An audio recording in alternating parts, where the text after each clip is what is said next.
हरिओम प्रिय दर्शकों, यदि आपकी मिथुन राशि या मिथुन लग्न है तो इस वीडियो को बहुत ध्यान से देखिएगा। इस वीडियो में हम समझने वाले हैं कि आपको बहुत कुछ मिलने वाला है, परंतु कुछ गलतियां हैं जो कि नहीं करनी। अब 2 मार्च से लेके आने वाले इस महीने में लगभग पूरा महीना ही समझिए, परंतु मुख्य रूप से 19 मार्च तक का जो समय है ये विशेष रूप से योग संयोग बन रहा है जो कि आपके जीवन में बहुत कुछ आपको देने वाला है। इसे बहुत ही महत्वपूर्ण स्थान मिला है क्योंकि अब यहां पर शुक्र और शनि की युति से सुंदर भार्या योग, लक्ष्मी योग, कर्म फल योग की स्थिति बन रही है। यानी कि अब शुक्र और शनि की जो युति होने जा रही है मीन राशि के अंतर्गत, इससे अब आपके जीवन में आपके कर्मों का फल और जीवन में सुख साधन इत्यादि बहुत सारे क्षेत्र में जीवन में प्रभाव पड़ेगा। क्या क्या आपको इसका फल मिलने वाला है और इसका प्रभाव विशेष रूप से किन्हें मिल सकता है, क्या गलतियां हैं जिनसे बचना है, ये सभी कुछ जानते हैं, समझते, उपाय भी जानेंगे। प्रिय दर्शकों, देखा जाए तो ये समय आपके करियर में प्रमोशन का समय हो सकता है। यदि आपने बहुत प्रयास किए और वास्तविकता में आपने मेहनत की है, आपकी योग्यता है प्रमोशन के लिए और फिर भी प्रमोशन नहीं हो पा रहा था, तो ये समय होगा क्योंकि शनि और शुक्र दोनों एक साथ होंगे। तो शनि आपके जीवन में सुखों की वृद्धि करते हुए और शनि कर्म फल देते हुए आपके करियर में प्रमोशन की स्थिति या सैलरी बढ़ने के चांस और करियर में पॉजिटिव चीजें, करियर में यदि किसी तरह की अन्य समस्याएं थी तो अब करियर में आपके बड़े बदलाव जैसे हमने समझा और लोगों का भी अब सहयोग मिलना यहां पर शुरू हो जाएगा, जिससे आपके लिए और भी खुशी का माहौल अपने करियर में देखने को मिलेगा। और ये जो समय रहेगा इसमें आपको विदेश से जुड़ा हुआ यदि आप जॉब करना चाहते थे या करते हैं तो यहाँ पर भी आपको अच्छे रिजल्ट देखने को मिल सकते हैं और विदेश से जुड़ी हुई नौकरी हो, व्यापार हो, यहाँ विशेषकर नौकरी में ज्यादा चांस है कि आपकी ग्रोथ हो जाए। आपके यदि प्रयास थे कि मुझे आउट ऑफ इंडिया या आउट ऑफ कंट्री जॉब करना है तो वहां के लिए मौके मिल जाए, तो ये चीजें यहाँ देखने को मिलेंगे।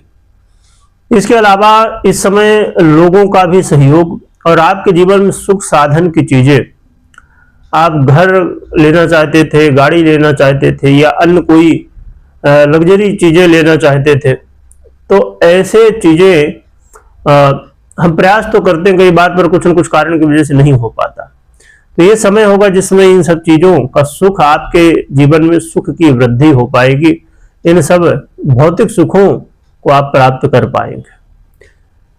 ये जो समय है इस समय ये मैरिज लाइफ में तो अच्छा प्रभाव डालेगा और लव लाइफ में विशेषकर आपस में चल रही बाधाएं, लड़ाई झगड़े, वाद विवाद ये दूर होंगे और आपस में प्रेम बढ़ेगा। परंतु यहां पर प्रेम तभी बढ़ेगा यदि आपका प्रेम सही है। यदि समझिए कि इस समय यदि प्रेम बढ़ने की जगह प्रेम से दूरी हो रही है, यानी लव लाइफ में दूरी आ रही है, लड़ाई झगड़े, वाद विवाद हो रहे हैं, अलगाव हो रहा है, इसका मतलब ये है कि प्रेम पूरी तरह से सही नहीं था, कमी थी, कोई खाली दिखावा था या खाली कोई अन्य कारण था जिसकी वजह से अब आपका प्रेम आगे नहीं बढ़ रहा, अलगाव हो रहा है। क्योंकि जब शुक्र और शनि की यहाँ पर युति हो रही है तो फलस्वरूप जो सही प्रेम होगा, सही प्रेमी होंगे, वही लोगों का रिश्ता आगे बढ़ेगा या बना रहेगा, नहीं तो दूर होंगे। ये समय ऐसे कुछ क्षेत्र जो शुक्र से प्रभावित हैं, ऐसे क्षेत्रों में आपको यदि आपने इन्वेस्ट किया था या कर रहे हैं तो यहां पर लाभ मिलने की संभावनाएं बढ़ सकती हैं। परंतु ये ध्यान रखिए कि इन्वेस्टमेंट या कोई भी निर्णय आपको लेना हो, तो आपको अपनी पर्सनल कुंडली विश्लेषण के बाद ही निर्णय लेना चाहिए, मात्र गोचर के आधार पर। तो ऐसे कुछ प्रभाव इस योग संयोग से मिलने वाले हैं, और ये योग जीवन में सुख साधन बढ़ाता है। जीवन में आपके जो आपने पहले कर्म किए थे, अब उनका फल आपको भोगने के लिए इस समय मिलता है। तो यदि इस समय आपके जीवन में खुशियां आ रही हैं और जीवन में उन्नति प्रगति होती हुई दिखाई दे रही इनसे रिलेटेड इन क्षेत्रों से, तो समझ लीजिए कि आपने पूर्व में अच्छे कर्म किए थे।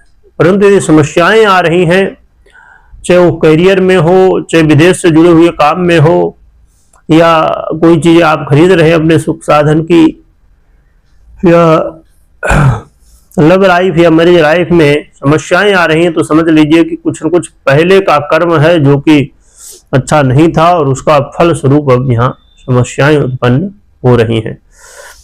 अब हम बात कर लेते हैं कि क्या उपाय करना चाहिए जिससे इस योग संयोग का आपको अच्छा फल अधिक से अधिक मिल सके। तो इसके लिए आप एक तो महिलाओं का सम्मान करें, माँ लक्ष्मी या किसी भी देवी की आराधना करें, और साथ में आप शिव जी को जल चढ़ाइए, उसमें थोड़ा काला तिल डाल के। तो ये उपाय कर सकते हैं। इसके अलावा आप बहुत ही सरल और प्रभावी उपाय है, यदि ज्यादा कुछ नहीं कर पाते हैं तो आप फिर 6 मुखी रुद्राक्ष धारण कर सकते हैं या कर सकते हैं। तो ये उपाय करें। बाकी जैसे मैंने कहा कुंडली अनुसार ही निर्णय ले और उपाय इत्यादि करें। कमेंट में जयकारा लगाइएगा, स्मरण करिएगा। वीडियो देखने के लिए बहुत बहुत धन्यवाद।